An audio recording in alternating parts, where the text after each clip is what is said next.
अल्लाह जे नाम सां जेको निहायत महिरबान ऐं रहीम आहे।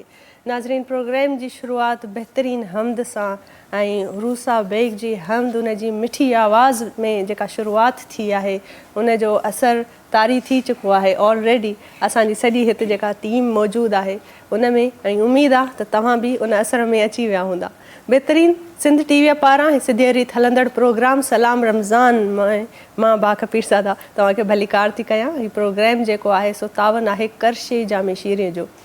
करशे जामे शीरी 100% ख़ालिस अर्कियात सां तयारु शुदा हिकिड़ो शरबत आहे जेको सहरनि ऐं अफ़्तारनि में इंजॉय कयो वेंदो आहे। हर दिलि अज़ीज़ आहे, हर कंहिं माण्हूअ जो हुनजो फेवरेट आहे। उन सां गॾोगॾु असांजे प्रोग्राम खे तावन कयो आहे जेके आहिनि सुपर बिस्किट्स। सुपर बिस्किट वारा जेके आहिनि पीक फ्रीन जा सुपर बिस्किट्स से चवनि था the original the nations favourite, the original nations favourite biscuit आहिनि से सुपर बिस्किट वारा आहिनि। उन्हनि असांखे ताउन कयो आहे। उन सां गॾोगॾु उन्हनि जा soft bakes classic chocolate cakes आहिनि, बहितरीनु इन्हनि जा केक आहिनि। उन्हनि असांखे जेको आहे सुपर पीक फ्रीन सुपर बिस्किट वारनि जो बि ताउन हुयो। ऐं उन सां गॾोगॾु असांजो छो त नात कॉम्पिटिशन थो हले पियो ऐं हींअर रमज़ान जो ख़ैर सां 17हों रोज़ो अॼु आहे ऐं तेज़ीअ सां वक़्तु गुज़रे पियो, ख़बर ई नथी पवे। ऐं हिननि आख़िरी रोज़नि में जेको आहे असां नात कॉम्पिटिशन जी हिकिड़ी ख़ूबसूरत शुरूआति कई आहे। सो इहो कॉम्पिटिशन जेको आहे हबीब कुकिंग ऑयल जे पारां ताउन कयो वियो आहे। ऐं अॼु बि ख़ूबसूरत नात खां आहिनि जेके असांखे शो में आहिनि ऐं पार्टिसिपेट कंदा, नातूं ॿुधाईंदा ऐं उन मां ज़ाहिर आहे जेके वेल डिज़र्व हूंदो उहो जेको आहे विन कंदो हिन कॉम्पिटिशन खे।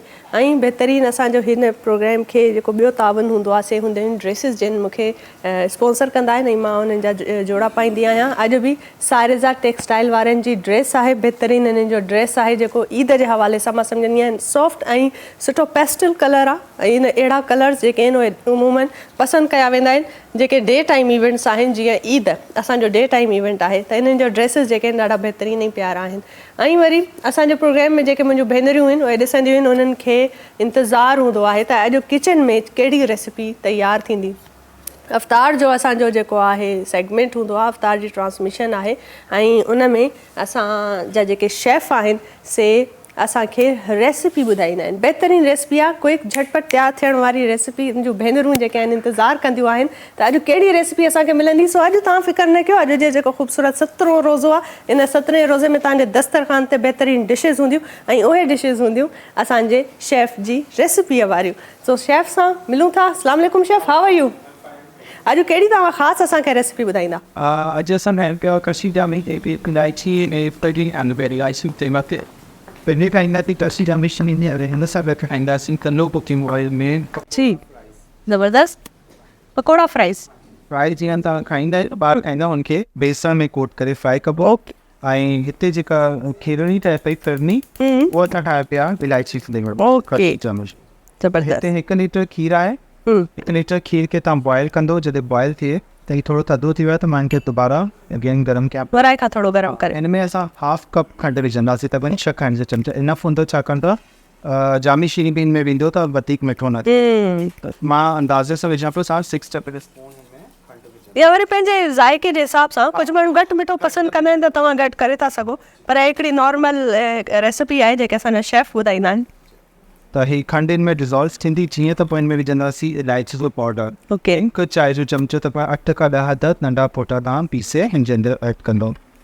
ठीकु आहे, हिन में बॉइलिंग अचणु लॻंदी त चांवर फिरनी में चांवर जेके हूंदा आहिनि पेस्ट करे विझिबा आहिनि ऐं खीरणी में चांवर साबित पिसाए विझिबा आहिनि। त हिते असां छा कयो, चांवरनि जो पाउडर ठाहे छॾियो, पाउडर ठाहे वरी उहो पेस्ट कयो आहे, खीर में मिलाए छॾियो। अच्छा, हे चांवरनि जो पाउडर जेको चांवर जो अटो ईंदो आहे, असां सिंधी त चांवरनि जूं मानियूं खाईंदा आहियूं। सो हर सिंधियुनि जे घरनि में त मौजूदु हूंदो, त तव्हां परेशान न थियो त चांवरनि जो पाउडर कीअं मिलंदो, किथां मिलंदो। सो सवली सिंधीअ में चांवरनि जो अटो आहे, उहो उनजो तव्हां उनखे पेस्ट ठाहे सघो। कप खीर में तव्हांजो 5 खां 6 खाइण जो चमचा तव्हां चांवरनि जो अटो मिलाईंदो, हीअ पेस्ट ठही वेंदो। खीरणी जेका ठहंदी आहे पेस्ट में पाउडर फॉर्म में हूंदी आहे, ऐं जेको खीरणी हूंदी आहे हुन में चांवर साबित थींदो आहे। त हिन खे जॾहिं इलायची असां विधी त हिन में खंडु विधी, खंडु डिज़ोल्व थिए। हाणे ही थोरी विझंदासीं, सॼी न आहे विझणी, ठीकु आहे, अधु विझंदासीं थोरो थोरो करे ताकी लम्स न ठाहिनि, पुठी न ठहे। ओके, थोरो थोरो करे हिन जे अंदरि विझंदासीं ऐं घाटो सो 5 मिंट में फिरनी तयारु थी वेंदी, घाटो सो पेस्ट ठहंदो। ठीकु, ऐं हिन में हाणे विझंदासीं केवड़ा वाटर। मां हिनखे स्टेयर कंदी हलां। ठीकु आहे। या ज़ाफ़रान हुजे त उहो थोरो पाणी में खीर में पिसाए विझी सघो था। हिते केवड़ा वाटर विझंदासीं ज़ाफ़रानी। ठीकु आहे। हे बसि हिन जो कलर थोरो ॾियण जे लाइ असां हिन में ग्रीन फूड कलर विझंदासीं, बिल्कुलु लाइट सो, हाफ टी स्पून, इलाही वधीक न, लाइट सो। ओके, लाइट ग्रीन शेड अची वियो ऑलरेडी। बसि पिस्ता शेड अची डन। पोइ जॾहिं ही घाटो थियणु लॻंदो, खीरणी तयारु थींदी, हाणे थोरो चुल्हो तेज़ कयूं त जॾहिं घाटो थियणु लॻंदो त हिन में असां फ्रेश क्रीम विझंदासीं अधु कप, लेकिन थधो करे विझंदो। हिते असांजो टाइम जी हिकिड़ी शॉर्टेज हूंदी आहे, लाइव ट्रांसमिशन, हिन करे टाइम घाटो थियणु शुरू थी वियो आहे। थधो कयूं त मां थींदी त पोइ हिन में असां फ्रेश क्रीम ऐड कंदासीं, लेकिन तव्हां थधो करे पोइ हिन में हाफ कप फ्रेश क्रीम ऐड कंदो। ऐं हिन जी टॉपिंग जेका असां कंदासीं न, वो इलायची फ्लेवर में जेको करशी जामी शीरी आहे, उहो मथां खां जी टॉपिंग। ज़बरदस्त करशी जामी शीरीअ जी डिश आहे असांजी अॼु जी। ऐं जेके डिज़र्ट्स आहिनि, इहे सभ खां बहितरीनु जेके मां सम्झंदी आहियां स्वीट डिशेस आहिनि, उहे तव्हां इंजॉय करे सघो था। मुंहिंजी ख़्याल में घाटो थी वियो आहे। हाणे हिन जो चुल्हो बंदि करे ऐं हिन में मां मिलाईंदुमि फ्रेश क्रीम, हाफ कप या हाफ पैकेट की तव्हां विझी सघो ऐं हिनखे चङी तरह तव्हां हिन में मिक्स कंदो। ओके, ज़बरदस्त, बहितरीनु ख़ुशबू हिकिड़ी मूंखे इलायची पाउडर जेको हिन में ऐड कयो आहे, हुनजी वजह सां इलायचीअ जी बहितरीनु फ्लेवर बि अची वियो आहे ऐं ख़ुशबू बि अचे थी। ज़बरदस्त जेको आहे इलायची फ्लेवर जो हिन में टेस्ट अचे थो। इलायची फ्लेवर सां गॾोगॾु मूंखे यादि आयो आहे त करशे जामे शीरीअ जो इलायची फ्लेवर बि त शेफ हिन में असां ऐड करे सघूं था। ईअं थींदो आहे नाज़रीन, किचन में ईअं थींदो रहंदो आहे। पहिरीं घाटो थी वियो, डिश आउट करे वठंदा।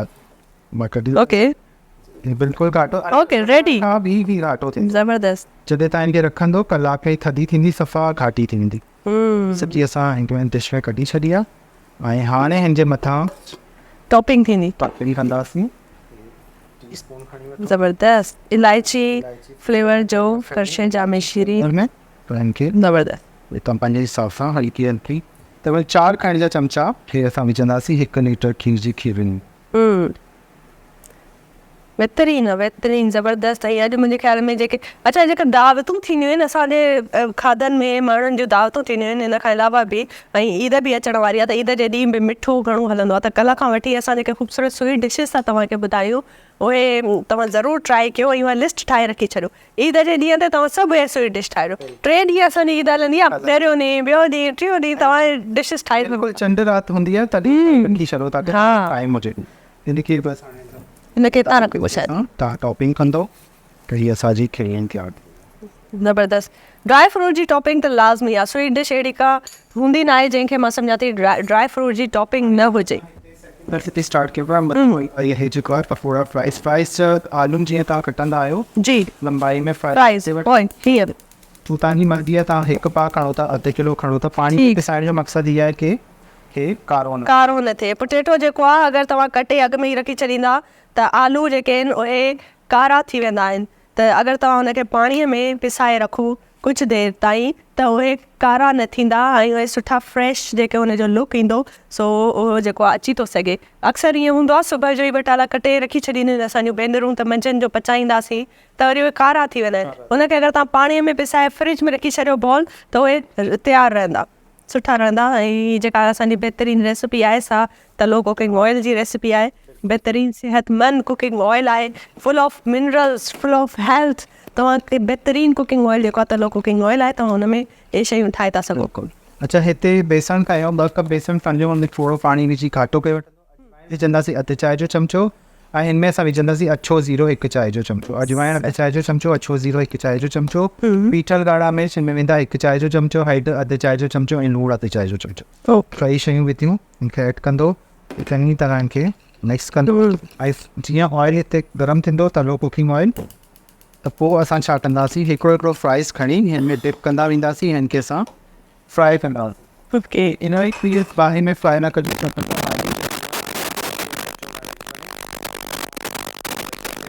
कंदो, देन तव्हां हिनखे फ्राई कंदो। हिन जो पाणी मां कढी थो वठां। ओके, सुठो हिकिड़ो पेस्ट आहे, जेतिरो नॉर्मल मुंहिंजे ख़्याल में जेके पकोड़ा ठहंदा आहिनि ओड़ो ओतिरो ई तव्हांखे बेसन जो पेस्ट ठाहिणो आहे।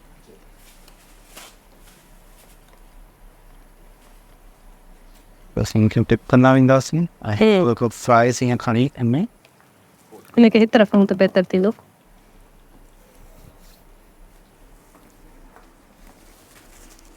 दी सजा इनमें फ्राइड विझंदासीं ऐं हिते टोमेटो केचप सां सिधी दाल तयार सादी चटणी आहे उनमें खाई सघो था। ऐं कैंटीन जे अंदरि सॼो मसालो मां हिन विझी छॾियो आहे, अजवाइन बि आहे ऐं में ज़ीरो बि आहे, सॼो फ्लेवर ईंदो, हिनजी कोटिंग ॾाढी सुठी थींदी। सही। ऐं इहे फ्राई थींदा वेंदा, जॾहिं फ्राई थियनि चङी तरह मथे फ्लोटिंग करणु लॻंदा। ॿारनि जो त मुंहिंजे ख्याल में फेवरेट हूंदो, छो त फ्राइज़ ऑलरेडी ॿारनि जी फेवरेट डिश आहे। फ्राइज़ जा पकोड़ा जेके हूंदा आहिनि उहे त ज़ाहिर आहे ॿार शौक़ सां खाईंदा। ऐं जॾहिं अफ़्तारी हूंदी आहे अक्सर ॿार न खाईंदा आहिनि पकोड़ा। पकोड़ा फ्राइज़ तव्हांखे बिल्कुलु ठाहे ॾियो त तॾहिं शौक़ सां खाईंदा आहिनि।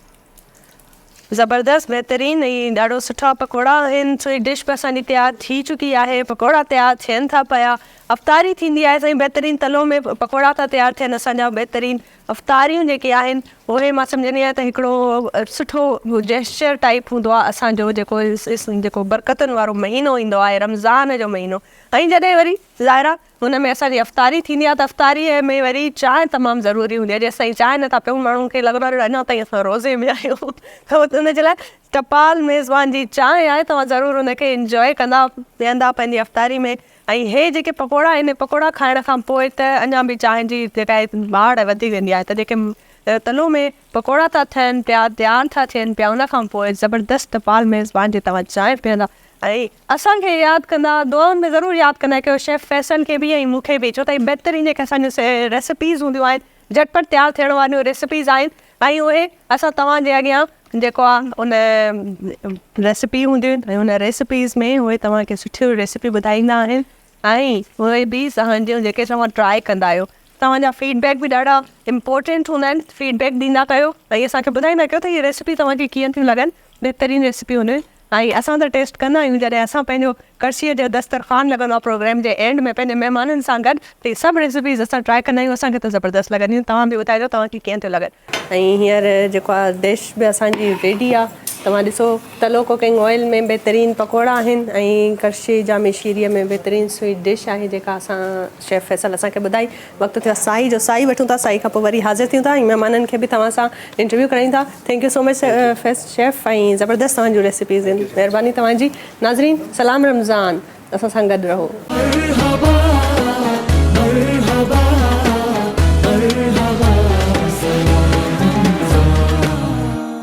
सलाम रमज़ान में तव्हांखे भलीकार। नाज़रीन, बाक़ी पीरज़ादा भलीकार कंदी आहे। बहितरीन असांजे प्रोग्राम जो आगाज़ थी चुको आहे, शुरूआत थी चुकी आहे। ऐं फर्स्ट ब्रेक में असां किचन में हुयासीं ऐं शेफ़ असांखे बहितरीन रेसिपीज़ ॿुधायूं। ऐं हींअर असांजा महिमान असांखे जॉइन करे चुका आहिनि, उन्हनि खे मां इंट्रोड्यूस तव्हांखे कराईंदी हलां। असांखे जॉइन कयो आहे बहितरीन रेमेटोलॉजिस्ट डॉक्टर आहिनि, जेके ॾाढो सुठे तरीक़े सां पंहिंजूं ख़िदमतूं सर अंजाम ॾेई रहिया आहिनि, कॉन्ट्रीब्यूट करे रहिया आहिनि सोसाइटी में। सिहत जे हवाले सां ॻाल्हाइबो ऐं रमज़ान में जेका रूटीन थी ठहे उहा मरीज़नि ते, जेके पेशेंट्स आहिनि, जंहिंखे जोड़नि जो दर्द आहे ऐं जेको आहे ऑटो इम्यून सिस्टम जेको आहे माण्हू जो कीअं थो कमु करे इन्हनि सॼी रूटीन में, उन सां ॻाल्हाईंदासीं। से डॉक्टर आहिनि अरशद अली भुट्टो साहब असांखे जॉइन कयो आहे। अस्सलाम वालेकुम डॉक्टर, भलीकार कयूं था तव्हांखे। असांजे अंगण ते आया तव्हां ऐं थैंक यू सो मच, मशकूर आहियूं तव्हांजा। हुननि सां गॾोगॾु असांखे जंहिं जॉइन कयो आहे सभु बहितरीन जेको आहे मां सम्झंदी आहियां त ॿिए घराने सां तालुक़ु रखंदड़ महनाज़ बेगम जी मां सम्झंदसि त भेण आहे, उहा भेण आहे ऐं उन सां गॾोगॾु पाण बि बहितरीन गुलकारा बि आहिनि, नात बि पढ़नि थियूं। ऐं असांजे प्रोग्राम जी शुरूआत में हमद सां असां उन्हनि जे हमद सां शुरूआत कईसीं। मिठड़ी आवाज़ अथनि, सुहिणी शख़्सियत आहे, बहितरीन दिलि रखंदड़ आहे ऐं ॾाढी मां सम्झंदी आहियां हर दिलि अज़ीज़, जंहिंखे चइबो आहे न त महफ़िलुनि जा मोर के माण्हू हूंदा आहिनि, सो उहा बि ईअं ई आहे। जिते हूंदी आहे उते ॾाढो सुठो ऐं चिल माहौल हूंदो आहे ऐं सभिनी सां फ्रेंडली रवैयो रखंदड़ आहे। उरूसा अली असां सां मौजूद आहे। अस्सलाम वालेकुम मैम। वेलकम करते हैं आपको हमारे शो में। मुबारक आप सबको। रमज़ान मुबारक, खैर मुबारक आपको भी। उन सां गॾु असांखे जंहिं जॉइन कयो आहे से अलामा साहब आहिनि, मुफ्ती मोहम्मद रहीम साहब। अस्सलाम वालेकुम अलामा साहब, भलीकार कयूं था तव्हांखे बि असांजे प्रोग्राम में। नाज़रीन, असांजे प्रोग्राम में महिमाननि जी शमूलियत थी वई आहे, पर उन सां गॾोगॾु नात कॉम्पिटिशन आहे जेको हलंदो, तव्हांखे बि ख़बर आहे। हबीब कुकिंग ऑयल जे पारां ई तावन कयो वियो आहे। कॉम्पिटिशन बहितरीनु हूंदो आहे। सो नात ख़्वां बि असां सां गॾु मौजूदु आहिनि ऐं अॼु बि असांखे जंहिं नात ख़्वां हिन वक़्तु असांखे जॉइन कयो आहे सा आहे हिबा शमीम। अस्सलाम वालेकुम हिबा। ऐं कॉम्पिटिशन आहे ज़ाहिरा, कॉम्पिटिशन खे असां स्टार्ट कंदासीं, पर उन सां अॻु में डॉक्टर साहब असां सां मौजूदु आहिनि। डॉक्टर साहब सां कुझु सवाल कंदासीं। डॉक्टर साहब, रमज़ान मुबारक फर्स्ट ऑफ ऑल कि जो है आप तव्हां आयो असांजे शो में ऐं बहितरीन तव्हांजी जेका शमूलियत आहे मां पाण इन शइ जो इंतज़ारु पई कयां त अहिड़े क़िस्म जा माण्हू अचनि जंहिंसां हेल्थ रिलेटेड सुठी क्वालिटी कचहरी करे सघूं, त जेके ॾिसंदड़ आहिनि उन्हनि खे का इंफॉर्मेशन मिले, का सुठी ॼाण मिले। रेमेटोलॉजिस्ट जेका आहे उहो रेमेटोलॉजी छा आहे बेसिकली थोरो सवलनि लफ़्ज़नि में सम्झायो त ख़बर पए त तव्हांजी एक्चुअल ड्यूटी छा आहे। सही। अच्छा, रोमेटोलॉजी हिकिड़ी मेडिसिन जी फील्ड आहे जंहिंमें जेको डॉक्टर स्पेशलाइज़ेशन कंदो आहे उनखे रोमेटोलॉजिस्ट चइबो आहे। ठीकु। हिन में उहे बीमारियूं अची थियूं वञनि जिन में ख़ासि करे पंहिंजे ई जिस्म जी ताक़त जेके इम्यून सिस्टम चइबो आहे उहो पंहिंजे जिस्म जे ख़िलाफ़ु थी वञे। उनखां बाद में जेके जिस्म में बीमारियूं पैदा थियनि उन्हनि जे स्पेशलिस्ट खे चइबो आहे रोमेटोलॉजिस्ट। ऑटो इम्यून डिजीज़िस जेके हूंदा आहिनि उन जो क्योर आहे, उन जी ट्रीटमेंट। स्पेशली जेके कनेक्टिव टिश्यू डिसऑर्डर्स हूंदा आहिनि उन्हनि खे ट्रीट कंदो आहे इहो डॉक्टर, उनखे रोमेटोलॉजिस्ट चइबो आहे। सही, ज़बरदस्त, बहितरीन। ऐं जेके पोइ उहे पेशेंट्स हूंदा आहिनि जंहिंजो इम्यून सिस्टम ॾाढो वीक हूंदो आहे त वरी उहे माण्हू कीअं था हिन रूटीन खे करे सघनि फॉलो? रमज़ान जो ज़ाहिर आहे महीनो थो हले पियो, त छा उहे माण्हू रोज़ा रखी सघनि था? एतिरो उन्हनि खे इजाज़त हूंदी आहे? पहिरीं मां तव्हांखे इहो ॿुधायां त क़ुवत मुदाफ़त आहे छा। जी जी। एक्चुअली हर जानदार खे सिहतमंद रहण जे लाइ अलाह पाक जे तरफ़ खां जिस्म में हिकु ताक़त ॾिनल आहे जेके सिंधीअ में क़ुवत मुदाफ़त चइबो आहे ऐं अंग्रेज़ी में चइबो आहे इम्यून सिस्टम। उनजो कमु इहो हूंदो आहे त हू पई जरासीमनि सां विढ़ंदी रहंदी आहे जेके जिस्म जो पंहिंजो हिसो न आहिनि, उन सां विढ़ंदी रहंदी आहे जीअं को बि इंसान हुजे, को बि जानदार हुजे उहो बीमार न थिए। पर कॾहिं कॾहिं हूअ अचानक पंहिंजनि ई उज़वनि जे ख़िलाफ़ु थी वेंदी आहे, यानी पंहिंजे ई जिस्म जो डिफेंस मैकेनिज़म पंहिंजे ई उज़वनि जे ख़िलाफ़ु थींदो आहे। जंहिं उज़वे जे ख़िलाफ़ु थींदो आहे मरीज़ खे ओड़े क़िस्म जी तकलीफ़ ज़ाहिर थींदी आहे। मसलन अगरि उहो तव्हांजे जोड़नि जे ख़िलाफ़ु थिए थो त उन्हनि मरीज़नि में जोड़नि जो सूरु रहणु, ख़ासि करे अगरि उहो हथनि जे नंढनि जोड़नि जे ख़िलाफ़ु थिए थो त उन्हनि मरीज़नि खे हथनि में सूरु रहंदो आहे, ख़ासि करे जॾहिं उहो सुबुह जो निंड मां उथंदा आहिनि त उन्हनि जा हथ बंदि न थींदा या अॻिते हली करे उहे हथ उन्हनि जा टेढ़ा थी वेंदा आहिनि, मतिलबु जंहिं उज़वे जे ख़िलाफ़ु थींदो। त इन कंडीशन खे त रोमेटॉइड आर्थराइटिस चइबो आहे। हिन जो जेको तव्हां सुवालु पुछो त छा इहे मरीज़ रोज़ो रखी सघनि था, त बिल्कुलु इहे मरीज़ रोज़ो रखी सघनि था। एक्चुअली इन शइ ते ॻाल्हाइण खां अवल मां तव्हांखे नंढिड़ो हिकिड़ो कॉन्सेप्ट क्लियर कयां त ॾिसो असांजो क्रिएटर अलाह पाक आहे। बिल्कुलु, बेशक। ठीकु आहे, जॾहिं उन इन शइ जी इजाज़त ॾिनी त हर हिकु रोज़ो रखे, सवाइ उन्हनि जे जिन ते बिल्कुलु कंपलसरी आहे त उहे रोज़ा नथा रखी सघनि कंहिं बि वजह जे करे, सिहत जो वॾो एमरजेंसी लेवल आहे, बिल्कुलु का एमरजेंसी लेवल आहे। त हाणे असांजे जिस्म में बि जेका बि अंदरि शइ आहे उनजो क्रिएटर अलाह पाक आहे। ठीकु आहे, इवन इम्यून सिस्टम बि अलाह पाक जी तरफ़ खां ई ॾिनल आहे। त असांजे जिस्म में जॾहिं तव्हां नोट कयो हूंदो जॾहिं असां मानी न खाईंदा त बुख लॻंदी आहे, पंहिंजे लाइ हिकिड़ो अहसासु थींदो आहे त असांखे हाणे हिन वक़्तु मानीअ जी तलब आहे, त इहो छो थो थिए? उन वक़्तु जिस्म मां हिकिड़ो केमिकल निकिरंदो आहे जंहिंजो नालो आहे गैरलिन। सही। इन जो नालो ॿियो इहो आहे स्ट्रेस हंगर हार्मोन बि चइबो आहे हिनखे, हंगर हार्मोन। त उहो छा कराईंदो आहे, उहो दिमाग़ जो हिकिड़ो हिसो थींदो आहे हैपोथैलेमस, ओॾे वञी करे उनखे स्टिमुलेट कंदो आहे त तव्हांखे हाणे बॉडी खे नीड आहे एनर्जी जी, तव्हां मानी खाओ। सही। मैसेंजर तौर उहो एक्ट कंदो आहे। साॻी तरीक़े सां जिस्म में जॾहिं असीं बुख ते हूंदा आहियूं हिकिड़ो केमिकल निकिरंदो आहे जॾहिं असीं मानी खाईंदा आहियूं। मानी खाइण दौरान तव्हांखे इहो महसूसु थींदो आहे मानी खाईंदे खाईंदे अचानक हिकिड़ो रिफ्लेक्स ॿियो पैदा थींदो आहे त हाणे वधीक मानी न हलंदी, पेट भरिजी वियो। उन वक़्तु जिस्म मां हिकिड़ो केमिकल निकिरंदो आहे, उनजो नालो आहे लेप्टिन। अच्छा। लेप्टिन उहो जिस्म खे सिग्नल ॾींदो आहे त हाणे वधीक मानी न आहे खाइणी। इहा स्टडी कई वई आहे त लेप्टिन हिकिड़ो उहो केमिकल आहे जेको जिस्म में एक्चुअली उहे मादा बि क्रिएट कराए थो, उहे मादा बि पैदा कराए थो जेके पिणु पाण जोड़नि जी सोज़िश जो बाहिस था बणिजनि। सही, मां हिकिड़ो साइंटिफिक वे में थो इहो ॻाल्हायां। बहितरीन। जॾहिं उहो सोज़िश जो बाहिस था बणिजनि छा थींदो, जोड़नि जो सूरु थींदो। हाणे जॾहिं तव्हां रोज़ो रखंदो उन लेवल पाण ई घटिजी वेंदी। इन ते बिल्कुलु ॻाल्हाइबो अॻिते, ऐं प्रोग्राम खे कंटिन्यू कंदासीं। हींअर अलामा साहब असां सां गॾु मौजूदु आहिनि। अलामा साहब, तव्हां ॾिसी रहिया आहियो, ॿुधो था पिया त डॉक्टर साहब जहिड़े तरीक़े सां ॻाल्हियूं कनि थियूं। छा रमज़ान में तव्हां ॿुधायो त इम्यून सिस्टम त थिए थो, हिकिड़ो माण्हूअ जो थिए थो, तव्हां उन हवाले सां जेके डाइट प्लान माण्हू करे थो सघे, पर अक्सर कुझु डाइट्स ईअं आहिनि जीअं चयो वेंदो आहे त खजूर जो इस्तेमालु तव्हांजे लाइ हीमोग्लोबिन वधाए थो, तव्हांजी सिहत जे लाइ ॾाढो सुठो आहे। त रमज़ान में तव्हां उनजो केतिरो इस्तेमालु करे था सघो? इस्लाम में हिदायतुनि में हदीसुनि जे हवाले सां, क़ुरान पाक जे हवाले सां, दीन जे हवाले सां छा हुकुम आहे इन हवाले त डाइट में इंसान कहिड़ियुनि शयुनि खे वधीक खाए त बहितर आहे? बिस्मिल्लाहिर्रहमानिर्रहीम। मुंहिंजो पहिरियों दफ़ो आहे तव्हांजे हिन शो में शरीक थियण ते मां जो शुक्रगुज़ार आहियां ऐं बिलख़ुसूस सिंध न्यूज़ वारनि जो। असां तव्हांजा शुक्रगुज़ार आहियूं त तव्हां आया असांजे अंगण। अल्हम्दुलिल्लाह। डॉक्टर साहब इंतिहाई अलहमदिल्ला बहितरीन असांखे ॿुधायो, उन में मालूमात भी थियो। शरीयत इस्लाम जे हवाले सां ईअं आहे ये तव्हां असांखे सॼो ॾींहुं रोज़े जे हवाले सां बुख लॻंदी आहे ऐं उञ बि लॻंदी आहे, ऐं बुख ऐं उञ जे करे असां सभ खां पहिरियां खजूर सां रोज़े जो इफ़्तियारी कंदा आहियूं। खजूर में अल्लाह तबारक व तआला अहिड़ी ताक़त ऐं कुवत रखी आहे जो इंसान जो सॼो ॾींहुं जिस्म बुख ऐं उन जे करे कमज़ोर थी पवंदो आहे। जॾहिं खजूर सां उहो इफ़्तियारी कंदो आहे त अल्लाह रब्बुल आलमीन खजूर जे कुवत ऐं ताक़त जे करे, हिकु खजूर जे खणण जे करे जेका उनजे जिस्म में कुवत ऐं ताक़त हुई ऐं रोज़े जे करे वञी करे आख़िरी माना 0% ते पहुतल हुई, हाणे खजूर जेॾी महिल खाए थो, इफ़्तियारी करे थो, अल्लाह ताला वरी उनजे सॼे इन ताक़त कुवत खे बरक़रार थो रखे। इन खजूर जे सुभान अल्लाह, बहितरीन। ऐं कहिड़ियूं त तव्हां ॾिसो त अलाह साईं असांखे नेमतूं ॾिनियूं आहिनि, खाधा ॾिना आहिनि जिन खाधनि में केॾी ताक़त आहे ऐं ॾाढियूं सुठियूं ॻाल्हियूं हलनि पियूं। ऐं उरूसा असांखे जॉइन कयो, उरूसा सां बि अॻिते हली असां डिस्कस कंदासीं इन्हनि ॻाल्हियुनि खे। पर नात कॉम्पिटिशन तो हले पियो ऐं हींअर हिबा शमीम असां सां मौजूदु आहे। मां हुनखे चवंदसि बेटा नात जी तव्हां शुरूआति कयो एंड बेस्ट ऑफ लक।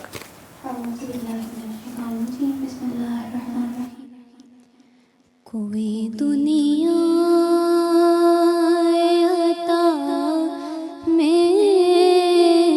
नहीं हमता तेरा ओ जो हातिम को मयसर ये नजारा तेरा कह उठे देख के बख्शिश में ये रुतबा तेरा, वहाँ क्या जो दो करम है शहबत तेरा,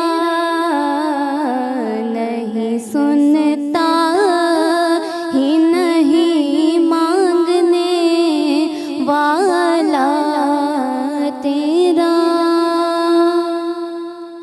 नजरे उशाक नबी है ये मेरा हर्फ गरीब, मिंबरों वाज पे लड़ते हैं आपस में खतीब कि ये अकीदा रहे अल्लाह करे मुझे को नसीब, मैं तो मालिक ही कहूँगा कि हो मालिक के हबीब, यानी महबूब वो मुहिब में नहीं मेरा तेरा, नहीं सुनता ही नहीं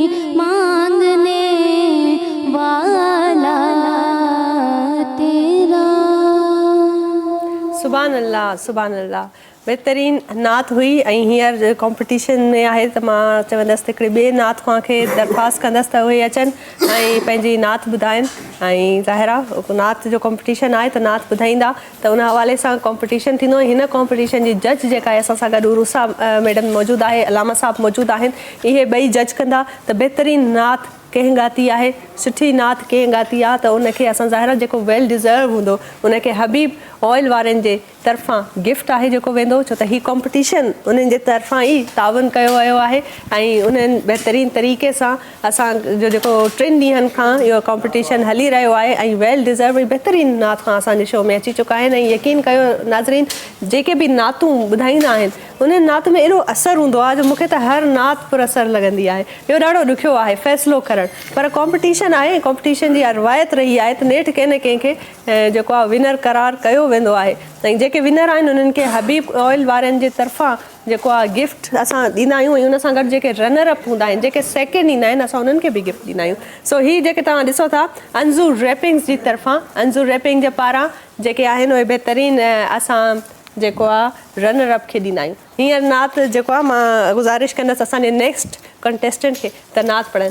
जी बिस्मिल्लाह।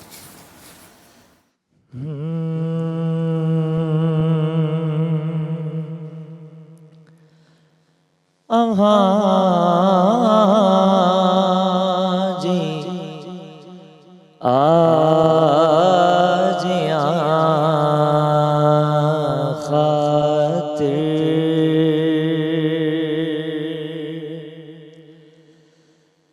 पत्थर में गार यादाथम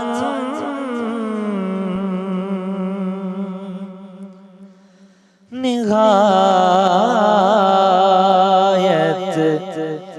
न्याज़मंदियमा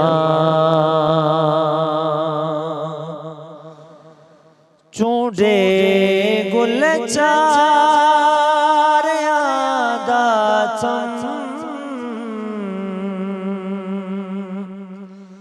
अवाजी आजिया खातिर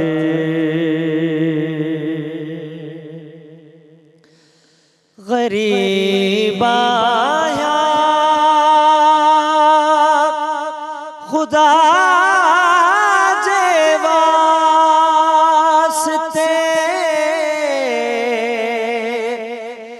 दिल बर कबूल कजो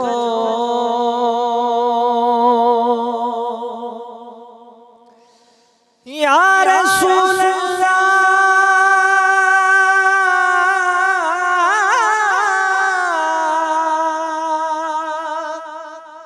गरीब आया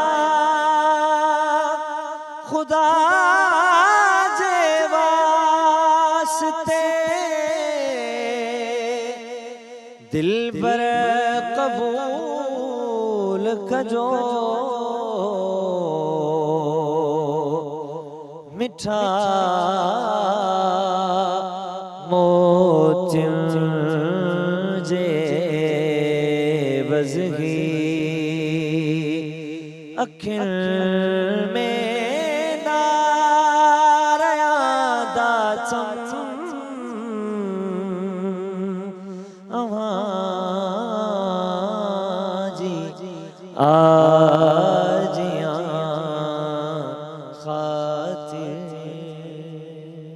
सुभान अल्लाह सुभान अल्लाह। नाज़रीन वक़्तु थियो आहे साई जो, वठूं था साई खां पोइ वरी हाज़िर थियूं था।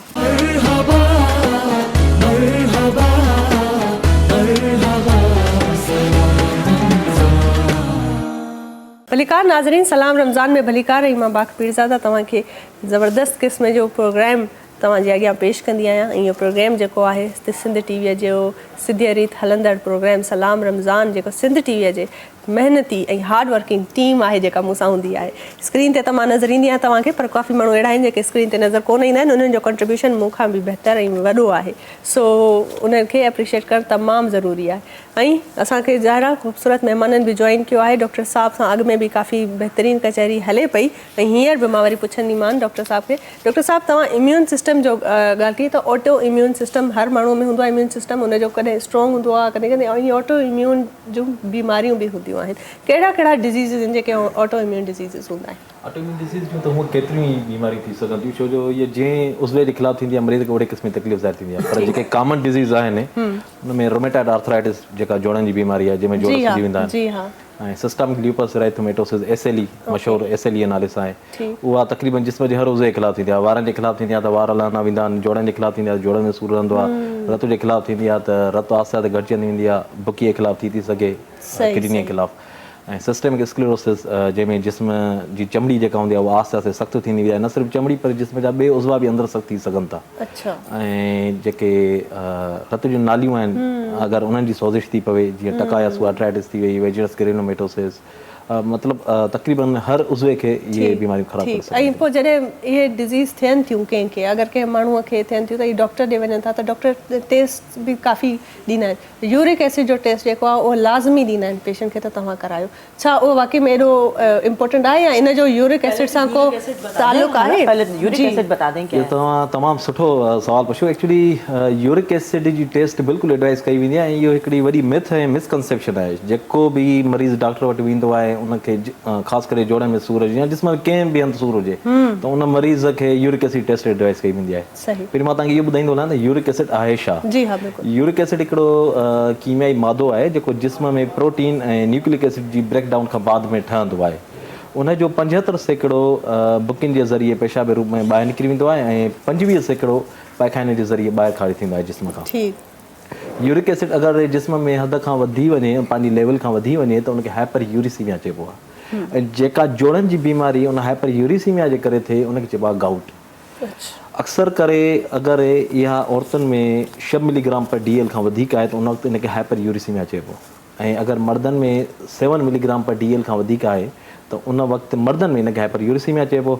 ऐं अगरि कंहिंजी उमिरि 16 खां 18 साल आहे त उन में 5.5 मिलीग्राम पर DL खां वधीक आहे। हाणे हाइपर यूरिसीमिया जो मतिलबु इहो न हूंदो आहे त असां उन मरीज़ खे ट्रीट कयूं, छो जो उहा एसिम्प्टोमेटिक बि हूंदी आहे, उन में लाइफ स्टाइल मॉडिफाई कबो आहे, उहो पेशेंट ठीकु थी वेंदो आहे। अक्सर करे असां रिपोर्ट जो इलाजु कंदा आहियूं। पोइ अगरि कंहिं मरीज़ जी 8 अची वई 9 अची वई त उन वक़्तु उन पेशेंट खे कुझु टैबलेट थींदियूं आहिनि यूरिक एसिड घटाइण जूं, त उहे असां रखी छॾींदा आहियूं। उन मरीज़ खे रॉन्गली लेबल कंदा आहियूं त तव्हांखे हीअ बीमारी हुई। हालांकि यूरिक एसिड जो इन सां को बि वास्तो न आहे। यूरिक एसिड जे करे जीअं मां तव्हांखे ॿुधायोसीं त माना जेका टेस्ट ॾिजे थी उनजो उन ते वास्तो न आहे, मतिलबु तव्हां सम्झो था त? न, अगरि गाउट बीमारी आहे त इवन स्टेब्लिश अगरि गाउट आहे, एक्यूट अटैक आहे, उन में बि असां यूरिक एसिड लेवल न कराईंदा। बहितरीन, ज़बरदस्त। ऐं इन ते वधीक ॻाल्हि ॿोल जारी रहंदी तव्हांजी। अलामा साहब असां सां मौजूदु आहिनि। अलामा साहब, ख़ैर असां 17 रोज़ो आहे ऐं ख़बर ई नथी पवे ऐं टाइम गुज़रंदो थो वञे, ईअं थो लॻे न कल्ह ई रमज़ान शुरू थियो हुयो। ऐं 17 रोज़े जी पंहिंजी हिकिड़ी फज़ीलत आहे, हुनजो पंहिंजो हिकिड़ो अलॻि रुतबो आहे। मां चाहियां थी तव्हां इन ते रोशनी विझो। बिस्मिल्लाहिर्रहमानिर्रहीम। 17 रोज़े ते अॼु ख़ासि इस्लाम ऐं कुफ़र जी जंग लॻी, जंहिंखे तारीख़ इस्लाम सॾे थो जंग बदर सां। ऐं क़ुरान मजीद उनखे वाज़ह बयानु कयो आहे। फरमाए वलक़द नसरकुमुल्लाहु बिबदरिन व अंतुम अज़िल्ला। अल्लाह तबारक व तआला फरमाए थो, ए मुंहिंजा काइनात जा महबूब मुस्तफ़ा करीम सल्लल्लाहु अलैहि वसल्लम, तव्हांजो तादाद 313 ॼणा आहियो ऐं कुफ़ार जो तादाद 1000 आहे ऐं तव्हां कमज़ोर आहियो उन जे मुक़ाबले में, छो त काफ़र 1000 हुया, हे 313 ॼणा आहिनि। हिननि वटि तक़रीबन 3-4 तलवारूं आहिनि, बाक़ी सहाबा किरामनि वटि सिर्फ़ु खजियूं जूं त लठियूं आहिनि ऐं हुननि वटि 100 सवारनि जे तादाद ताईं ज़िरहूं बि आहिनि, तलवारूं बि आहिनि, घोड़ा बि आहिनि, ऊठ बि आहिनि। हाणे 313 ॼणा ऐं हुन 1000 जे मुक़ाबले में ऐं ॾिसण में पुॼे त वाक़ई त कमज़ोर बि आहिनि ऐं हुन सां मुक़ाबिलो करे बि न सघंदा, हथियार हर शइ हुननि वटि बि आहे। त अल्लाह रब्बुल आलमीन जॾहिं इहो मंज़र पैदा कयो, उतां काफ़र मके खां सफ़र करे अची करे जंग बदर ते पहुता। पाण करीम सल्लल्लाहु अलैहि वसल्लम मुहाजिर सहाबा ऐं अंसार सहाबा इकराम उनखे खणी करे हलिया। हाणे पाण करीम सल्लल्लाहु अलैहि वसल्लम सहाबा इकराम जो हाल पुछो त छा ख़्यालु आहे, छा था चाहिणु चाहियो, त हाणे इस्लाम खे ख़तमु करणु था अचनि, मोहम्मद मुस्तफ़ा जे दीन खे मटणु था अचनि, अलाह जे नाले खे ख़तमु करणु था अचनि, छा ख़्यालु आहे? उन वक़्त में सैयदना अबू बकर सिद्दीक़ रज़ी अल्लाह ताला अन्हु, सैयदना उमर फारूक रज़ी अल्लाह ताला अन्हु, इहे ॿई सहाबा उथी बीह रहिया, ख़ुतबो ॾिनो, ऐं अलाह जे रसूल, असां तव्हांजे हथे बजत करे आया आहियूं, बच्चा ॿार क़ुर्बान करण जे लाइ निकिता आया आहियूं, जेको हुकुम तव्हांजो हूंदो असां तव्हां सां गॾु हूंदासीं, मरणो बि हूंदो त बि तव्हां सां गॾु हूंदासीं, मारणो हूंदो त बि तव्हां सां गॾु हूंदासीं। ऐं अलाह जो तौहीद जो नारो बुलंद थींदो, इस्लाम जो नालो बुलंद थींदो ऐं मोहम्मद मुस्तफ़ा जी शरीयत बि बुलंद थी पवंदो। ऐं हेॾां जेके अंसार सहाबा मदीने मुनव्वर जा हुआ, उते हज़रत मिक़दाद रज़ी अल्लाह ताला अन्हु उन बीह करे ख़ुतबो ॾिनो ऐं अजीब अल्फाज़ चया आहिनि। हज़रत मिक़दाद उन अलाह जे रसूल सल्लल्लाहु अलैहि वसल्लम ख़िदमत में अर्ज़ु कयो त मुंहिंजा महबूब करीम, त असां हज़रत मूसा अलैहिस्सलातु वस्सलाम जा उम्मती न आहियूं, छो त मूसा अलैहिस्सलातु वस्सलाम जा उम्मती जॾहिं हज़रत मूसा जो टकर थियो फिरौन सां, त जेॾी महिल जंग थी, पोइ मूसा जो उम्मतनि चयो हज़रत मूसा खे तूं ॼाणे तुंहिंजो रब ॼाणे, तव्हां ॿई विढ़ो रब सां, फिरौन सां, असां बाक़ी न विढ़ंदासूं। हज़रत मिक़दाद चयो त ए मोहम्मद मुस्तफ़ा करीम सल्लल्लाहु अलैहि वसल्लम, नहनुल्लज़ीना बायअू मुहम्मदा अलल जिहाद मा बक़ीना अबदा, ए मुंहिंजा पैगंबर असां तुंहिंजे हथे बयत कई आहे, जेकॾहिं काफ़र साॼे पासे ईंदा त बि विढ़ंदासूं, खॿे पासे ईंदा त बि विढ़ंदासूं, साम्हूं ईंदा त बि विढ़ंदासूं, पोयां ईंदा त बि विढ़ंदासूं ऐं तो मोहम्मद मुस्तफ़ा जो असां दिफ़ा कंदासीं। सुभान अल्लाह, सुभान अल्लाह, जज़ाकल्लाह। बहितरीन। छा त जेको आहे हिननि हिकिड़ो वाक़ियो ॿुधायो ऐं जेको आहे हींअर नात जो कॉम्पिटिशन आहे, पर नात खां अॻु में उरूसा मैडम असां सां मौजूदु आहे। उरूसा का पूछना, जिस तरीके से जो ये बताया इन्होंने, क्या हमें मिसाल मिलती है असल इश्क जो है हज़रत मोहम्मद सल्लल्लाहु अलैहि वसल्लम से, उनके साथ जो उनके सहाबा कराम थे, क्या इश्क, क्या बड़ी मिसाल है इश्क कि उन्होंने ही अपनी उम्मत की लिए दुआ फरमाई थी। जितने भी पैगंबर 1,24,000 पैगंबर जो इस दुनिया से गए हैं, उसमें से सिवाय रिसालत माप सल्लल्लाहु अलैहि वसल्लम के किसी ने भी अपनी उम्मत के लिए दुआ नहीं की। दुआ की तो रिसालत माप ने की और खुदा से ये दुआ की कि मेरी उम्मत की बख्शिश करना। हम बहुत गुनाहगार हैं, सब बहुत गुनाहगार हैं, लेकिन चूँकि पैरोकार है रिसालत इमाम सल्लल्लाहु अलैहि वसल्लम के, हमें पूरा यकीन है कि परवरदिगार बहक़ के रिसालत इमाम सल्लल्लाहु अलैहि वसल्लम हम सब की बख्शिश फरमाएगा। और ये रोज़े भी इसीलिए हैं हम लोगों के लिए, परवरदिगार ने फ़र्ज़ इसीलिए किए हैं कि ये भी एक बख्शिश का रास्ता है और ये भी हम सबको जन्नत की तरफ बेशक इंशाल्लाह बेशक। और नाज़रीन हाणे ॾाढियूं सुठियूं ॻाल्हियूं त हलनि पियूं, पर शायदि कॉम्पिटिशन जे तरफ़ां बि वञिणो आहे। असांखे जॉइन कयो आहे सलमा कादरी साहिबा। प्लीज़ मैडम तव्हां पंहिंजी नात ॿुधायो। Thank U. मैं तो गुलाम हूँ, मैं तो पंजतन का गुलाम हूँ। मैं गुलाम इब्ने गुलाम हूँ, मैं गुलाम इब्ने गुलाम हूँ, मैं तो पंजतन का गुलाम हूँ। मुझे इश्क है तो खुदा से है, मुझे इश्क है तो रसूल से, मुझे इश्क है तो बतूल से, मेरे मुँह से आए महक सदा जो मैं नाम लूं तेरा झूम के, मैं तो पंजतन का गुलाम हूँ, मैं तो पंजतन का गुलाम हूँ। सुभान अल्लाह। बहुत मुझे इश्क सर्वो समन से है, मुझे इश्क सर्वो समन से है, मुझे इश्क उनके वतन से है, मुझे इश्क उनकी गली से है, मुझे इश्क है तो अली से है, मुझे इश्क है तो हसन से है, मुझे इश्क है तो हुसैन से, मुझे इश्क शाह ज़मन से है, मैं तो पंजतन की गुलाम हूँ। सुभान अल्लाह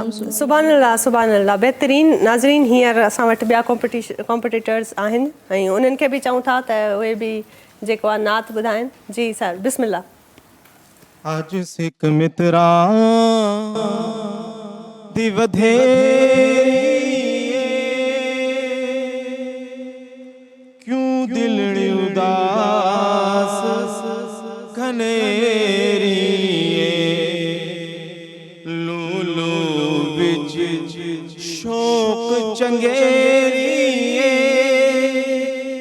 अज नैना लाया क्यों झड़िया सुबहान अल्लाह सुबहान अल्लाह सुबहान अल्लाह सुबहान अल्लाह सुबहान अल्लाह सुबहान अल्लाह सुबहान अल्लाह सुबहान अल्लाह सुबहान अल्लाह मा अजमला का मा आसना का मा अकमला का मा आसना का मा अकमला का किथे में मेरे अली किथे तेरी सना किथे में मेरे अली किथे तेरी सना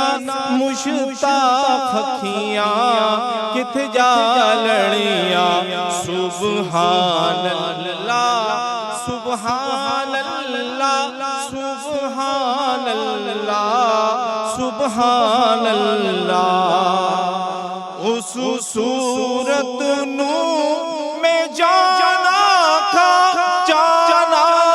के जाने जहाना खा जाना खा के जाने जहाना खा सच आखा मैं रब दी में शाना खा सच आखा मैं रब दी में शाना खा जिस शान तो शाना सब बढ़िया सुबहान अल्लाह सुबहान अल्लाह सुबहान अल्लाह सुबहान अल्लाह सुबहान अल्लाह सुबहान अल्लाह सुबहान अल्लाह सुबहान अल्लाह सुभान अल्लाह सुभान अल्लाह। बहितरीन नाज़रीन, वक़्तु थियो आहे साईअ जो। साई वठो था, साई खां पोइ वरी हाज़िर थियो।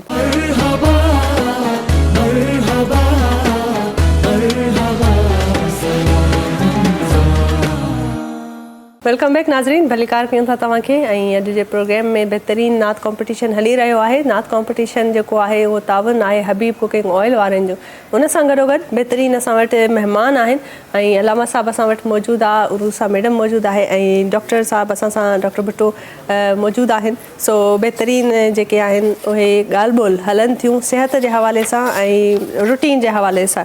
डॉक्टर अरशद अली भुट्टो साहब जेके ऑटो इम्यून डिज़ीज़ जे हवाले सां ॻाल्हियूं पिया कनि। डॉक्टर साहब तव्हांखे मां वधीक मां चाहींदसि त थोरो तव्हां वज़ाहत कयो इन हवाले सां त इहो केॾो ज़रूरी आहे। ऐं माना ज़ाहिर जीअं तव्हां चओ त औरत जी सिहत अलॻि आहे, मर्द जी हिकिड़ी पंहिंजी फिज़िकल ऐं हुनजी मेडिकल उनजा एस्पेक्ट्स जेके आहिनि उहे ॿिया आहिनि उनजा। त जॾहिं इहे सभु रूटीन थी थिए ऐं असांजी जेका अॼुकल्ह जी आबो हवा आहे त मार्केट में हर शइ नकली थी मिले। मतिलबु खीरु पियूं था, चऊं था खीरु पीअणु घुरिजे, पर खीर बि अलाए सही आहे अॼुकल्ह अलाए कान। मखण जो इस्तेमालु, देसी गिह जो इस्तेमालु, इवन माखी बि असांखे हाणे प्योर नथी मिले। त खाधे जो असांजे इम्यून सिस्टम ते केतिरो असरु थो पवे, तव्हां प्लीज़ इन हवाले सां ॿुधायो। इम्यून सिस्टम ते न सिर्फ़ु खाधे जो पर एनवायरमेंट जी हर हिकु शइ जो असरु थी सघे थो। अच्छा, मिसाल तौरु अगरि के अहिड़ा इन्फेक्शन्स आहिनि जीअं टीबी थी वई या HIV थी वई, हेपाटाइटिस B थी वई, हेपाटाइटिस C थी वई, छो जो जेको असांजो इम्यून सिस्टम आहे जीअं मां तव्हांखे ॿुधायां उहो डिफेंस मैकेनिज़म आहे जी। हर उन शइ खे कंट्रैक्ट कंदो, हर उन शइ सां विहण जी कोशिशि कंदो जेका तव्हांखे नुक़सानु ॾींदी। ठीकु। जंहिं शइ में मिलावट वधीक हूंदी उन सां वधीक रिएक्ट करण जी कोशिशि कंदो। त ज़ाहिर सी ॻाल्हि आहे जेके शयुनि में मिलावट वधीक हूंदी इन जे सबबु ई असांजे इस्लाम में आहे त मिलावट वारियूं शयूं तव्हां न कयो। हज़रत शुएब अलैहिस्सलाम जी क़ौम ते अज़ाब बि सिर्फ़ु इन जे करे आहे। बिल्कुलु ईअं ई आहे। हालांकि उहे नमाज़ी वग़ैरह हुया, हर शइ पंहिंजी इबादत वग़ैरह बि सही कंदा, सिर्फ़ु मिलावट वग़ैरह कंदा या बेईमानी वग़ैरह कंदा, सिर्फ़ु इन सबब जे करे उन्हनि ते अज़ाब आहे। पर पोइ हाणे छा करे, माण्हुनि खे सुठियूं शयूं कोन थियूं मिलनि, माण्हू ख़्यालु कोन था कनि, खीर वारा ॾियनि था त उहे बि मिलावट सां था ॾियनि। असांखे इवन हाणे त सब्जियूं बि मिलनि थियूं त उहे बि इंजेक्टेड आहिनि, फ्रूट्स बि इंजेक्टेड आहिनि। त पोइ छा भला मेडिकल टर्म्स में के अहिड़ियूं दवाऊं के मल्टीविटामिन्स के अहिड़ी शइ आहे जेको माण्हू डेली बेसिस ते यूज़ करे त हुनजो सिस्टम। इन खां वधीक बहितर इहो आहे त उहो माण्हू एक्सरसाइज़ करे।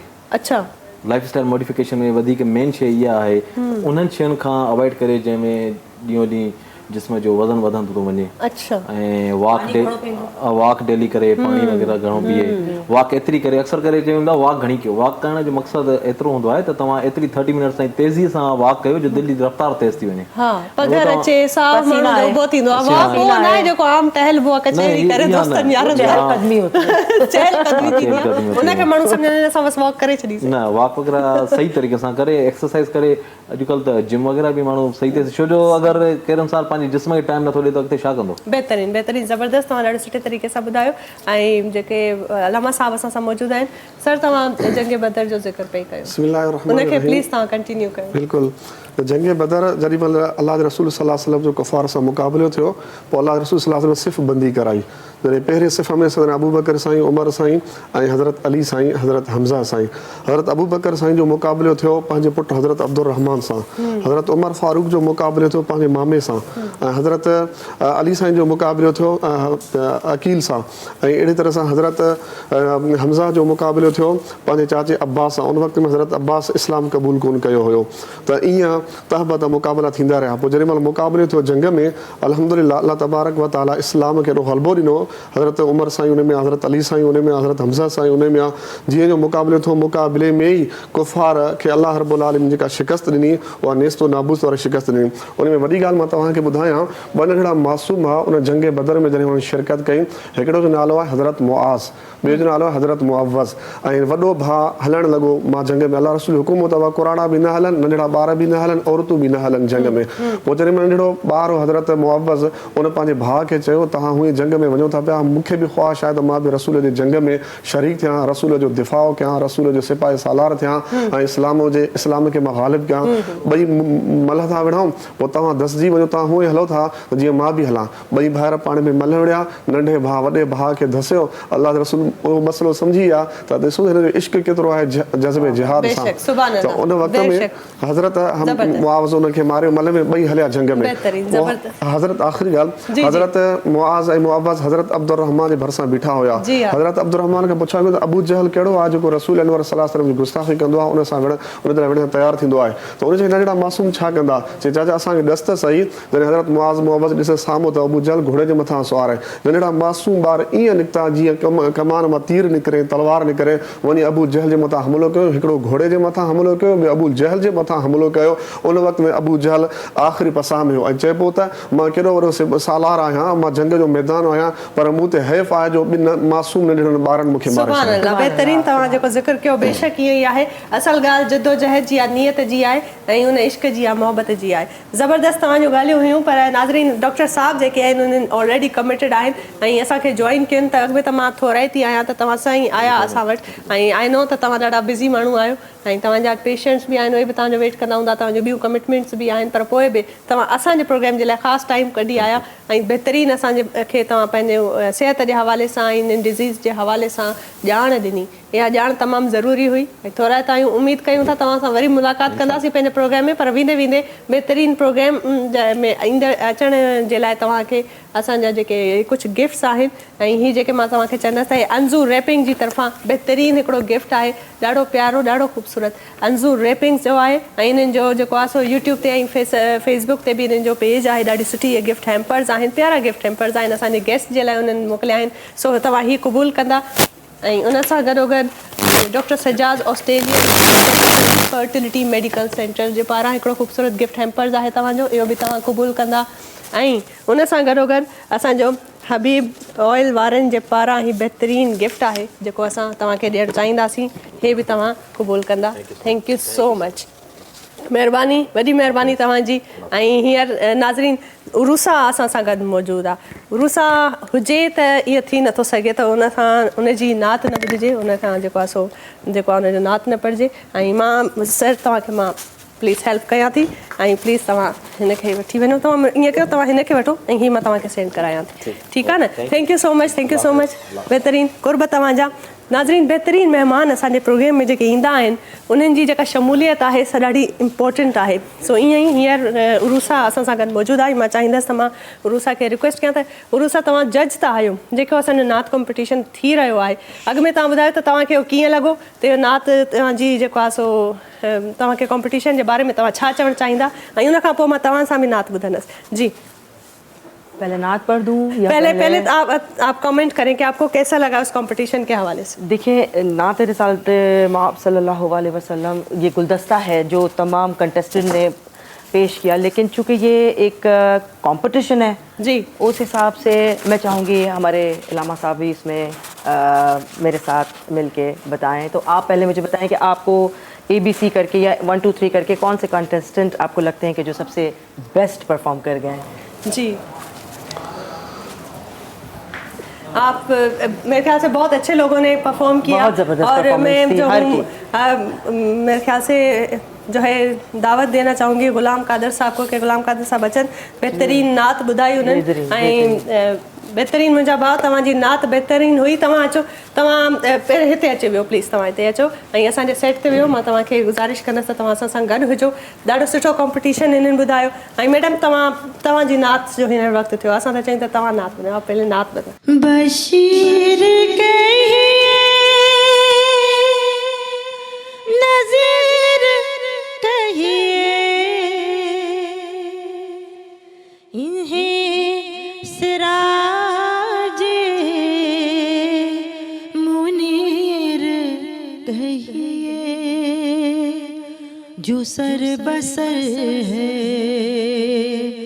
कलाम रब्बी, जो सर बसर है कलाम रब्बी, वो मेरे आका की जिंदगी है।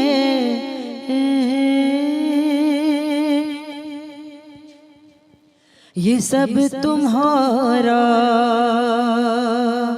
करम है आका, ये सब तुम्हारा करम है आका, के बात अब तक बनी हुई है। कोई सलीका है आरज़ू का, कोई सलीका है आरज़ू का, ना बंदगी मेरी बंदगी है।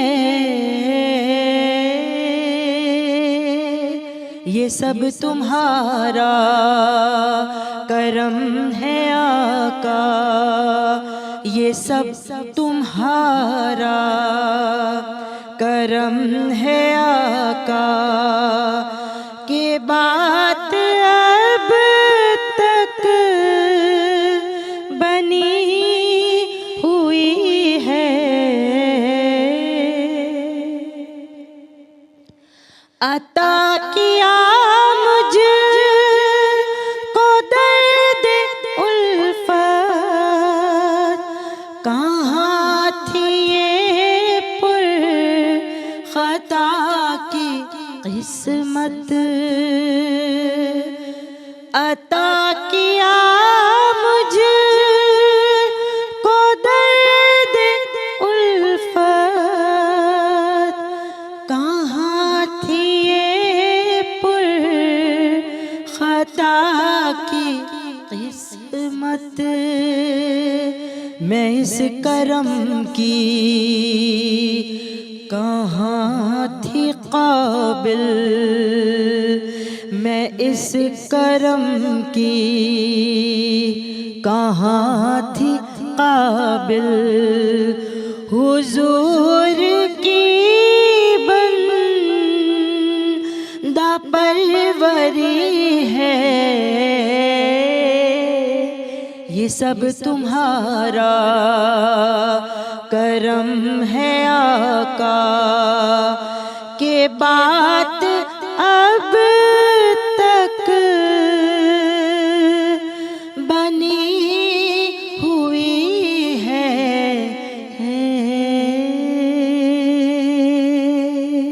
सुभान अल्लाह, सुभान अल्लाह, सुभान अल्लाह। नाज़रीन, बेहतरीन नात हुई ऐं हींअर वक़्तु थियो आहे साही जो साई वठूं था। साई खां पोइ ईंदासीं ऐं असांजे नात कॉम्पिटिशन जा विनर आहे उनखे असां अनाउंस कंदासीं।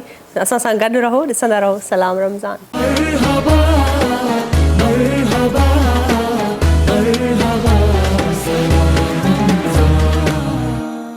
भलीकार नाज़रीन, सलाम रमज़ान में भलीकार ऐं बहितरीन नात कॉम्पिटिशन हबीब ऑयल जे पारां ताउन आहे ऐं ज़बरदस्त कॉम्पिटिशन आहे जेको हले पियो ऐं इन कॉम्पिटिशन जो हाणे विनर आहे उहो असां डिक्लेयर कंदासीं। पर कॉम्पिटिशन काग में उरूसा सां कचहरी था कयूं। उरूसा बहितरीन जेको आहे मां सम्झंदी आहियां पर्सनैलिटी आहे ॾाढी सुठी।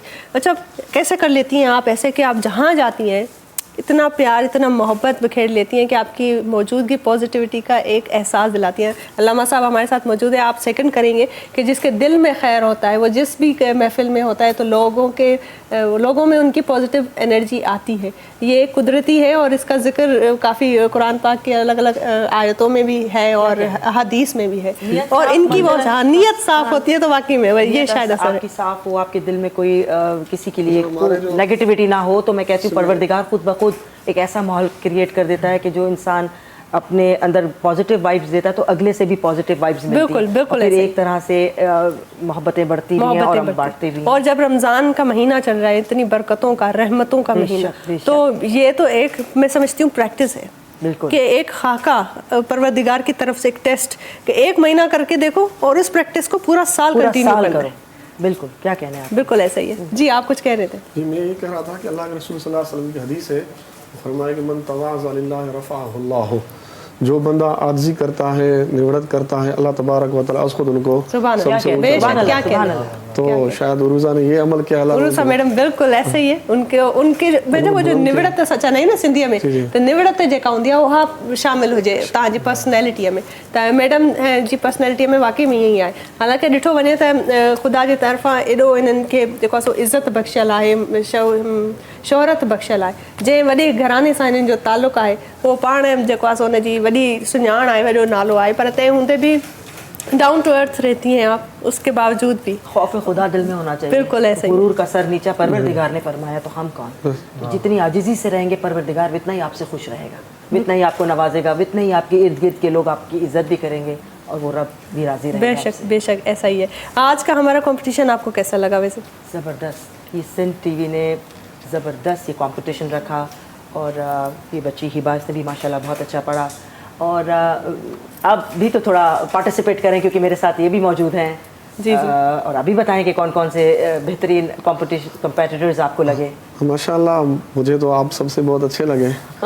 मैडम का तो अपना एक आला मुकाम है, तभी तो हमने इनको कंपटीशन में नहीं जज बिठाया है कि वो जज जो है जज ही है। जज बिठा। तो अभी ये छोटी बच्ची माशाल्लाह जी इन्होंने बहुत अच्छा, भाई साहब ने भी बहुत अच्छा पढ़ा माशाल्लाह। ये तो जी लीड कर गए, लीड कर गए माशाल्लाह। बहुत आप सुरीले भी और दिल से पढ़ा, आंखों में इनके आंसू भी थे और अपने रब के आगे ये इस तरह नात पेश करे थे। कंपटीशन तो हमारे इर्द गिर्द है ना, उस बादशाह के दरबार में कंपटीशन थोड़ी है, लेकिन इनकी अदायगी, इनके दिल से जो कंपटीशन में मतलब नात खानी का जो इन्होंने अदायगी दी है, ये मुझे भी ऐसी लगी कि जैसे ये दिल से पढ़ रहे हैं और आपकी आंखों में बता रही थी आंसू कि आपको कितनी अपने रब से मोहब्बत है और ये गुलदस्ता आप रिसालत माप सल्लल्लाहु अलैहि वसल्लम को दिल से पेश कर रहे हैं। बेहतरीन, ज़बरदस्त। और सिंध टीवी ने मैं आपको बताती चलूँ कि पहले भी एक बहुत ज़बरदस्त नात ख़्वां का कंपटीशन था जो सिंध टीवी के तरफ से मुनक़िद किया गया था, मद्दाह मुस्तफ़ा। उसमें भी काफ़ी बेहतरीन कॉम्पिटिटर्स थे और सिंध भर से जो है आए थे हमारे नात ख़्वां और उन्होंने हर ज़िले हर तालुक़े से वाबस्ता नात ख़्वां आए थे और उन्होंने नातें पढ़ी थी। उनमें भी लीड किया था हमारे आज के कॉन्टेस्टेंट ने। तो बेहतरीन है, अदायगी होगी, दिल से होगी, दिल से होगी, कबूलियत होगी। क्या बात है, ऐसा ही है, बिल्कुल ऐसा ही है। और क्योंकि मैं नहीं कहती कि ये बच्चों ने दिल से नहीं पढ़ा, इन्होंने भी पढ़ा, लेकिन एक एक्सप्रेशन होते हैं, एक आपके दिल के अंदर की आवाज होती है, वो प्रैक्टिस से नहीं आती, वो आपके अंदर होती है, अंदर से होती है। उसके लिए आपको बहुत कुछ करना पड़ता है। आपके दिल के अंदर आजिज़ी आनी है, खौफ खुदा होना है और ये सोच के आपको अपने अल्लाह के दरबार में खड़े होना है कि हमारे और अब्द और माबूद के दरमियान कोई नहीं। बेशक फिर आपकी नात आसमान पे परवरदिगार के पास जाएगी और उसका रिजल्ट ये होगा कि आपकी आजिज़ी लोगों तक नजर आएगी और परवरदिगार बिल्कुल। अच्छा और अभी क्योंकि जाहिर है एक विनर हमने डिक्लेयर कर लिया है, मैं हमारे ख्याल से और आप दोनों के ख्याल से भी जो है ये मेरा भाई है, ये डिजर्व है और हम जो है इनको हबीब ऑयल का गिफ्ट आपके हाथों से देना चाहते हैं। तो आप आए और आप हमारे विनर को गिफ्ट दें। जी जी आप आ जाए। गुलाम कादर ओठो साहब के ही गिफ्ट बने तो जीते रहे, सलामत रहे, ऐसे और भी परवरदिगार नात खान बनाए ताकि हम उनको भी सुने और उनके दरबार में भी इंशाल्लाह इंशाल्लाह। Congratulations two U. आई और एक मिनट आप कहाँ जा रही हैं भाई, आपको थोड़ी हम इतना आसानी से छोड़ेंगे। अंजू रैपिंग की तरफ से बहुत अच्छा गिफ्ट हैम्पर है जो हमारी रनर अप को भी जाएगा। हमारी रनर अप ने भी बहुत अच्छा परफॉर्म किया, हिबा शमीम। अस्सलाम वालेकुम हिबा बेटा, आइए आप। और ये जो है बहुत अच्छी रैपिंग है और बहुत अच्छा इनका गिफ्ट हैम्पर है, वो हमारी रनर अप को जाता है। ये भी आपने और मेहनत करना बेटा। Thank you so much. Disappointed नहीं होने वाली बात नहीं और आगे बढ़ो, हिम्मत हिम्मत अफजाई, हिम्मत मर्दा मदद खुदा, बिल्कुल ऐसा ही है। Have a seat. और जो है बेहतरीन असांजो ही जेको नाज़रीन प्रोग्राम हुयो जेको मां सम्झंदसि त कॉम्पिटिशन बि एंड थियो पर उन सां गॾो गॾु असांजूं कचहरी ऐं ॻाल्हियूं बि ॾाढियूं सुठियूं थियूं। अलामा साहब बि ॾाढो सुठे तरीक़े सां असांखे ॿुधायो ऐं हीअ जेके अंजू जा गिफ्ट हैम्पर्स आहिनि इहे असांजे गेस्ट खे बि वेंदा, अलामा साहब खे बि वेंदा। अलामा साहब तव्हांजे लाइ बि बेहतरीन रैपिंग आहे इन जो गिफ्ट हैम्पर्स आए इहो तव्हां रखो मैं चाहूंगी कि कम से कम इनसे तो नाच सुने ना। इनसे बिल्कुल इनसे सुनेंगे, जरूर सुनेंगे। हमारे जो विनर है उनसे तो हम जरूर जरूर सुनेंगे। सुनेंगे। हमारे प्रोग्राम का जो इख्तिताम होता है वो नाच से होता है। ये गिफ्ट जो है मैडम ये आपके लिए, हमारी जो जज है आज बहुत की शुक्रिया, खास बहुत जज है शुक्रिया। अंजू, सेंचुरी रैपिंग का गिफ्ट है, और जो है बहुत, doctor Sajjad Australian concept and fertility medical centre का गिफ्ट है, और ये करशे जामे शीरी का गिफ्ट हैम्पर, ये आपको जाएंगे। जामे शीरी तो मैं अफ्तार के वक्त इसी हर दिल शायरी अजीज है भी ना? हर दिल अजीज है। और बिल्कुल, बाकी करशे जामे शीरी हाँ। तो, और हमारे प्रोग्राम का तावन भी करशे जामे शीरी जामे की तरफ शीरी से द ही है। बेस्ट। और तो सेंचुरी नाज़रीन, की मैं बहुत करशे थैंकफुल हूँ, बहुत थैंकफुल हूँ। सबसे बेस्ट चीज़ करशी का दिया उन्होंने, करशे जामे शीरी, जिससे अफ्तार भी, सहरी भी, और इंसान को तवानाई भी आती है। और हम नात खानों को तवाई की तवानाई की बहुत ज़रूरत होती है। है। बिल्कुल ऐसा ही है नाज़रीन, बेहतरीन असांजो प्रोग्राम आहे जेको तावना करशे जामे शीरी जो 100% ख़ालिस अर्कन सां तैयार कयल इहो शरबत आहे जेको अफ्तारनि ऐं सहरनि में माण्हुनि खे पसंदि हूंदो आहे, पियो वेंदो आहे, उनखे सभ खां बहितरीनु उनजी फैन फॉलोइंग आहे। इन जो लाइट रिफ्रेशिंग एहसासु जेको आहे न तबियत ख़ुशि करे छॾींदो आहे। ऐं त जॾहिं अफ्तारनि में तव्हां स्नैक्स खाईंदा आहियो, ऑयली शयूं घणियूं खाईंदा आहियो त एसिडिटी थी पवंदी आहे, उहो अहसासु जेको आहे उहो तव्हांखे फील थींदो आहे त भारी थी वियो आहे, घणी ओवर ईटिंग थी वई आहे, त उन में वरी इलायची फ्लेवर इन्हनि जो ॾाढो बहितरीनु आहे। करशे जामे शीरी जो इलायची फ्लेवर बि ज़रूरु ट्राए कयो, इंजॉय कयो, ऐं उहो खीर जे गिलास में पीअंदव त तव्हांखे अञा सुठो लॻंदो, तव्हांजी तबियत बि सुठी लॻंदी। ऐं उन सां गॾु असांजे प्रोग्राम खे तावन आहे पीक प्रिंस सुपर बिस्किट वारनि जो। सुपर बिस्किट वारनि जो चवणु आहे the original super the nations favourite, ज़बरदस्त बिस्किट आहिनि ऐं हर अवाम जा फेवरेट आहिनि। बिल्कुलु, ऐं उन सां गॾोगॾु सॉफ्ट बेक्स चॉकलेट केक आहिनि जेके सुपर वारनि जा आहिनि। उहे केक्स तव्हां इंजॉय कयो। ऐं हींअर बि तव्हांजी जॾहिं अफ़्तारी थींदी आहे त तव्हां सां गॾोगॾु असां बि अफ़्तारी कंदा आहियूं, ऐं असां सां शामिलु हूंदा आहिनि इहे असांजा बहितरीनु मोतबर महिमान। ऐं उहो जेको असांजो दस्तरख़ान हूंदो आहे करशे जी तरह, करशे जामे शीरीअ जी तरफ़ां उहो दस्तरख़ान हूंदो आहे, उन ते सुपर बिस्किट्स बि हूंदा आहिनि, उन्हनि सां गॾोगॾु असांजी अफ़्तारी थींदी आहे। ऐं ॿियो असांजे प्रोग्राम खे जंहिं तावन कयो आहे से आहिनि ख़ूबसूरत ड्रेसिंग स्टाइल जेको मुंहिंजो मूंखे जोड़ो पातल आहे, साइरिज़ा टेक्सटाइल वारनि जो आहे। बहितरीनु हिननि जी डिज़ाइनिंग आहे, कलर्स आहिनि, ऐं स्टाइलिंग बि ॾाढी सुठी आहे। सिंपल ऐं एलिगेंट ड्रेसिस आहिनि। इन जी वेबसाइट स्क्रीन ते नज़र ईंदी हूंदी, तव्हां कॉन्टेक्ट कयो ऐं ऑर्डर करे सघो था। ईद अचण वारी आहे, मुंहिंजूं भेनरूं ऐं माइरूं जेके आहिनि हाणे शॉपिंग ते लॻंदियूं, 17 रोज़ो पियो थो हले, हाणे साईं शॉपिंग ते रश थियण वारो टाइम आहे। सो जेके ट्रैफिक अवॉइड करणु चाहींदा आहिनि, उहे चाहींदा आहिनि त घर में ऑर्डर कजे, त तव्हां साइरिज़ा टेक्सटाइल वारनि खे ऑर्डर करे सघो था। उन्हनि जी वेबसाइट नज़र ईंदी हूंदी स्क्रीन ते। हींअर हाणे वक़्तु आहे त प्रोग्राम पुॼाणी ते पुॻो आहे, ऐं सुभाणे वरी इफ़्तार ट्रांसमिशन में मुलाक़ात थींदी। हींअर मां बि तव्हां सां इजाज़त चाहींदसि, मूंसां गॾु मोतबर महिमान इहे बि इजाज़त चाहींदा तव्हां सां, ऐं वरी इफ़्तार ते दस्तरख़ान ते तव्हां सां वरी लाइव तव्हां असांखे ॾिसंदा। ऐं भलारो महीनो आहे, भलारे महीने में दुआऊं करणु नवे साल जो दुआऊं ज़रूरु कयो, पंहिंजे लाइ बि, पंहिंजनि माइटनि जे लाइ बि, पंहिंजनि प्यारनि जे लाइ बि, ऐं हिन नाचीस गुनाहगार जे लाइ बि। दुआउनि में यादि रखो मूंखे, ऐं पंहिंजो खोड़ सारो ख़्यालु रखो। अल्लाह भाई, अल्लाह हाफ़िज़ जी। तव्हां प्लीज़ ना प्लीज़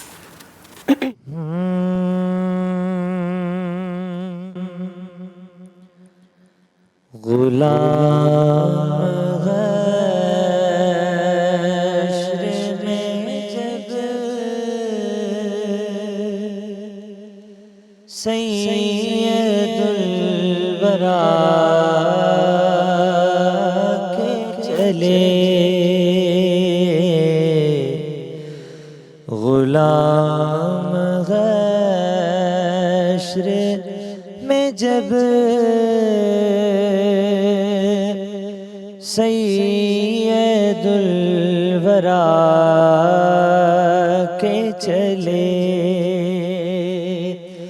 लवाए हम्द के साए में सर उठा के चले, और ये किसका शेर करीब आ रहा है, देखो तो ये किसका शेर करीब